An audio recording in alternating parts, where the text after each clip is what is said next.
Okay, so I thought I'd just do an update. Right, so today, I thought my computer finally died on me. Oh, what am I doing? Wrong one. Um, right, so I just wanted to show you the temperatures right now. I mean the voltages and temperatures. Um, so temperatures are I'm keeping them low because I'm not running anything extensively, too strong, whatever. I try to keep my temperatures down anyway. In Second Life, I set my view distance to 10 meters so I don't render all of the scenery because that might just finish it off. And I've got another, well, between 2 days and 5 days basically before parts arrive, before I can attempt to do a repair. So I'll tell you what happened to the smart today when I woke up. Oh, by the way, look at the voltages. And I also want to mention something because people have said, oh, it changed the CMOS battery. No, it's not the CMOS battery because trust me, it's not that, because it's remembering everything. It remembers all the hardware settings and everything. It's not forgetting nothing. It's not that. I also replaced the CMOS battery, a couple of years ago. Yeah, so it's not that. Anyway, this is the voltage here for the CMOS part. It's supposed to be about 3.5 volt. It's 3.265 volt. Obviously it's powered up right now, so it's getting power from the motherboard, but if the battery was really low it would be a bit lower than that. All my voltages are okay, right? So what happened today? Right, so I get up and I'm thinking, like I did last time, I've got to wait 23 minutes or about 23 minutes before it'll power up, right? Because that's what it was the other day before. So I switched it on. It post boot. There was a post signal from the BIOS. But my screen was on, but it was blank, right? Which is what I expect. So I thought, oh, right, here we go again. Gotta wait 20 minutes. So I waited 20 minutes. Then I turned it off and turned it back on again. Temperatures were about 32 degrees. No, actually, no, it took longer today because the temperatures outside the actual ambient temperatures are actually lower, so it was 28 degrees after 20 minutes. I thought, oh right, so I've got to wait a bit longer. Anyway, I waited for 30 minutes because the ambient temperatures, as I said, they're a bit low because we've got these really strong cold winds again, right? So everything's got cold. So 30 minutes later, temperature got to 31. That was it. Switched it off, waited a few seconds, 10 seconds, whatever, switched it back on. Still wouldn't boot. It just got stuck, blank screen. So I thought, oh, bugger this. Oh no. I thought, oh, maybe it's finally died. Well, I thought, well, it is actually a lot colder today than it was just the other day. So anyway, I waited for 45 minutes. I waited 45 minutes altogether, total time. And the temperature only got up to 33 in all that time, 33 degrees. It wasn't seem to be climbing anymore. It seemed to get stuck at 33 degrees because it's not running anything intensive, you see. So I thought, oh no, it's not going to work, is it? It's not going to work. And 3/4 of an hour later, switched it off and turned it back on, nothing. And I thought, well, that's it. It's not going to work.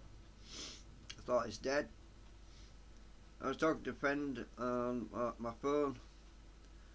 I said, well, I don't know what to do now. I'm just going to switch the bloody thing off and I'm going to go to the store, get some milk, get some bread.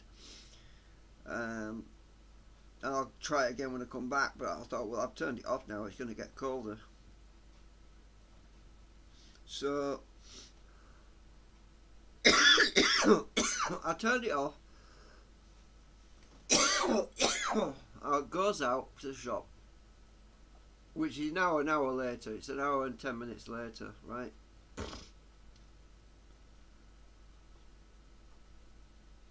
I comes back. I switched it off at the back, right? So I turned the power off completely. Turns it back on again because I'm thinking, I'll give it one last shot, and then I'm going to pull it out and pull my graphics card out because it looks like it's not going to boot. I might as well, if it's not going to boot at all, I might as well start taking bits out of it and having a look, because even though I haven't got any parts to put in it yet, you know. Anyway, I turned it on and bloody hell, it booted up. I thought, oh my god, it actually booted. Thank God, sort of thing, you know. So yeah, it's basically on the very verge of not booting, so it probably don't expect any YouTube videos for the next week or so. I don't think I'm going to be able to do any unless I do something on my phone, but I hate doing stuff on my phone. So anyway,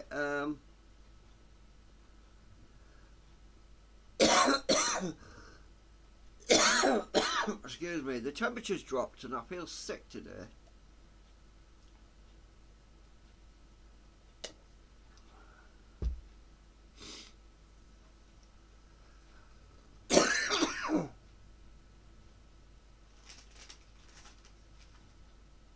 Anyway, so that's it basically. The motherboard, the new one's supposed to arrive this week, well, in the next 2 or 3 days.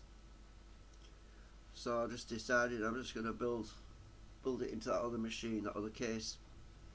So, I've got a power supply that'll fit on it, and I've got 4 GB of RAM. It's my old memory, but it's DDR3, so that'll fit on it. It's enough to get it working at least, you know, for now, the other one.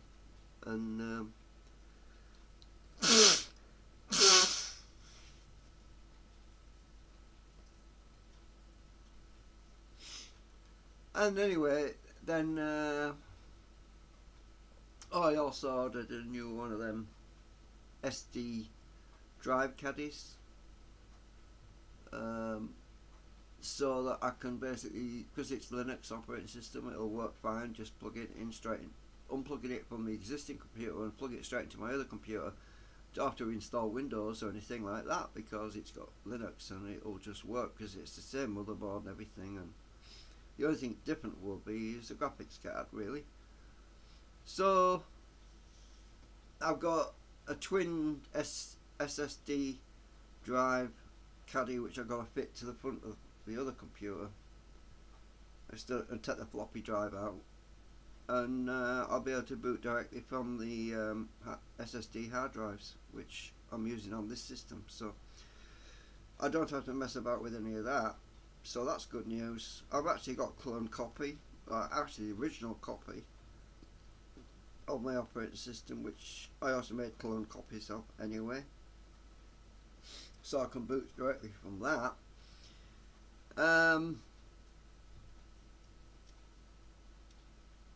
And the only other thing I'm waiting for is the heatsink and fan, which should also arrive sometime in the next few days. So yeah, it's just going to be a little bit of downtime while I get this stuff and I can fit it all in that case, and you know. But so I thought I'd do an update, but yeah. So a lot of people have speculated that there's things I haven't tried, but you know, trust me, I already figured those out, like seamless battery. Those were changed about 2 or 3 years ago. So it's not that. It's a thermal issue because I've smelt the capacitor that's leaked. I can smell it when it gets above, when it gets to around 60, if it gets to 62, 63 Celsius, I can start to smell. Every so often I get a whiff of a leaky capacitor, so it's definitely leaking. One of the capacitors definitely vented, right? You know, because I heard a hissing sound like psst, a few months ago, and I didn't think anything of it at the time. I kind of thought, what the hell was that, you know, sort of thing. And then I realised, oh, it must be a capacitor venting. But where was it? You know, I couldn't tell where the sound came from. But obviously it was in my computer, right? So that explains why it's dying, right? We've got a capacitor that's gone bad. But is it the motherboard or is it the graphics? Well, I'm not going to start pulling it apart now because there's no point, because I've got nothing to fix it with. But once I get the other machine, I'll build that one. The other motherboard, I mean, I'll build another machine, and then I can strip this one down. I can take it out, fix this one without, well, I've still got the other one. You know what I mean? So I know I've explained this before, but I thought I'd give you an update on what happened today with trying to get it to start. It took me over an hour to get it going. So I'm not looking forward to tomorrow, and my friend Dave said oh, just leave it turned on. Well, I don't think that's a good idea really, because if I leave it turned on, it's not doing anything for hours and it gets really cold. And that capacitor fault happens while it's powered up. It could cause serious damage to my data stream. It could fry my graphics completely. If it's already powered up, it could do all sorts of weird stuff. It's better if it doesn't boot up from cold, then I don't want it to be running if something else goes wrong, and I won't be able to sleep at night if I left it powered up all night with the knowledge that something could happen while I was asleep. You know what I mean? There's all that other stuff that you worry about, you know.